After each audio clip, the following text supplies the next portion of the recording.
A new report from the Center for Immigration Studies finds that although there was some improvement in May for unemployed Americans, the number of unemployed native-born Americans remains extremely high, and that, quote, it is extremely difficult to justify the continued entry of new immigrants on the grounds of a labor shortage. We're talking about 40 million people not working. According to the CIS research, the unemployment rate for native-born Americans is more than 3 times what it was before the China virus pandemic hit. The number of unemployed native-born Americans also at levels 3 times higher than in February. Another CIS study done last week found that between 2000 and 2014, immigrants, both legal and illegal, who held a job increased by 5.7 million. The number of native-born Americans holding a job declined in the same period by nearly 130,000.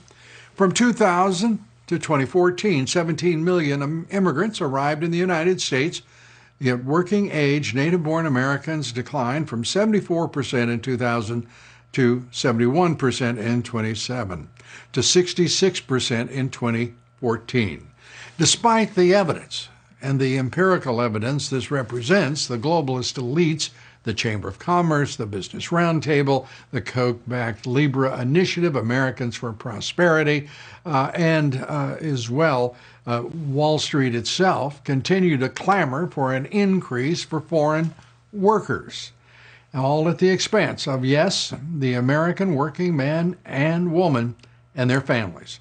Joining us tonight to sort out why so many special interests in this country are seeking to provide even more competition to already unemployed Americans in this period of crisis is Dr. Steve Camarota. He's Director of Research at the Center for Immigration Studies. Steve, great to have you with us and appreciate it.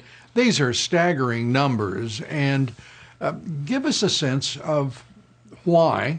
Some of us may think we know the answer to this, but why there is such pressure on this administration, and a pressure that, by the way, seemingly is, at least by some advisors, being accepted as the basis for policy. Why is there so much pressure for this administration to raise the number of H-1B visas? We have documented the problems with the program for 20 years. What's going on?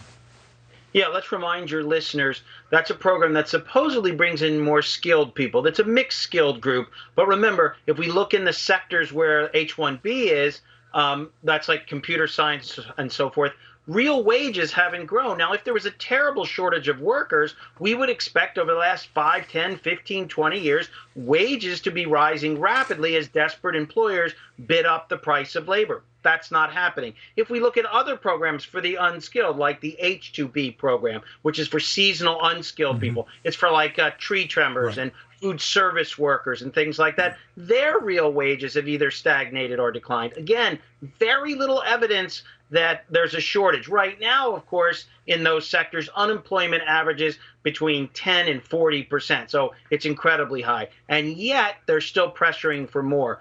I think the first thing to remember is this tells us that it was probably never about any idea about there actually was a shortage, because if people are still arguing they're desperate of workers right now, that means what it was really mostly about is keeping the flow high and keeping wages low and increasing the bargaining power of employers.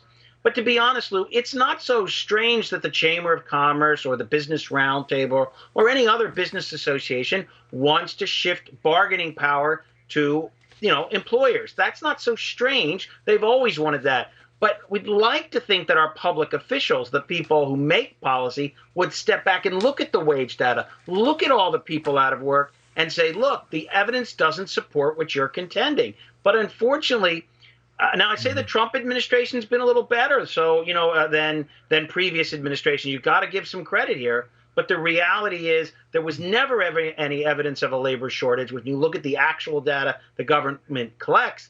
And now to suggest that more workers are needed is absurd on its face.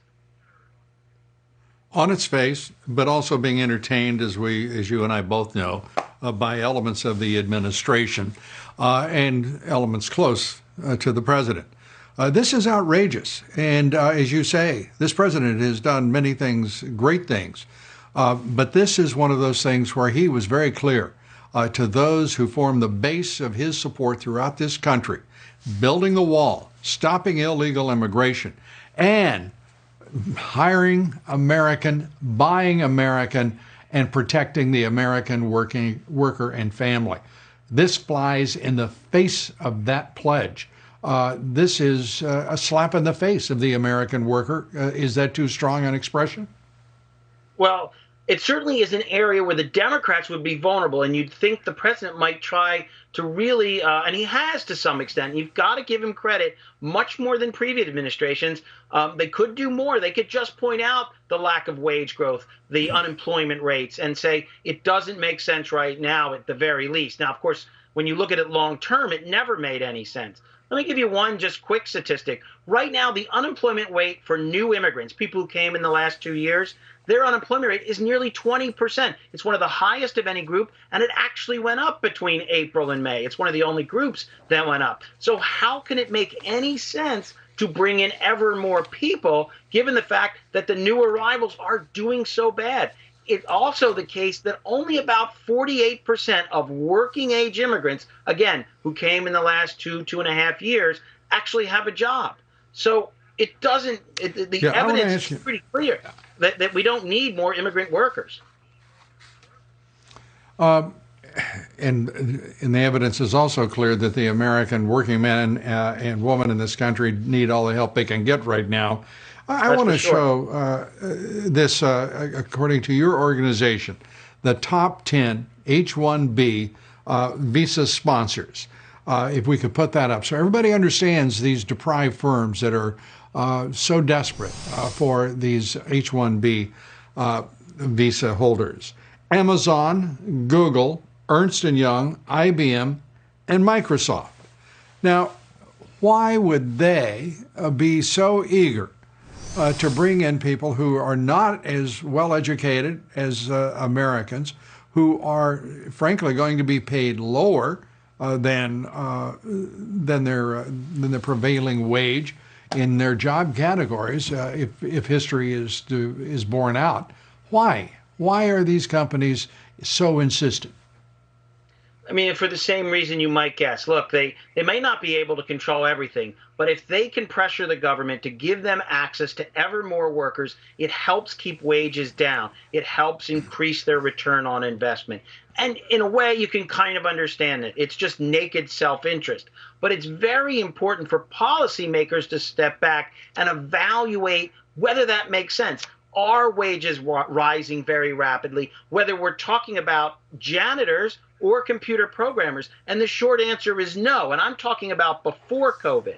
If we look at the employment situation right now, of course, it looks terrible for everyone. So again, whether we look long term or we look at the latest data just from last month, right, it's extraordinarily hard to make the case there's some generalized need for workers. But, business acts in its own interest. We just hope that policymakers take the broad interest of the country rather than just listening to what the business. Well, we haven't even mentioned, don't worry about that because that's not going to happen. I've talked with some of the people who are running the immigration program for this president, and they don't get it. They don't understand artificial intelligence. They don't understand the impact of robotics, and they sure as hell don't. Obviously, specifically, I can think of one person who has no damn idea what it means for 40 million people to be out of work, facing this kind of a lobbying effort,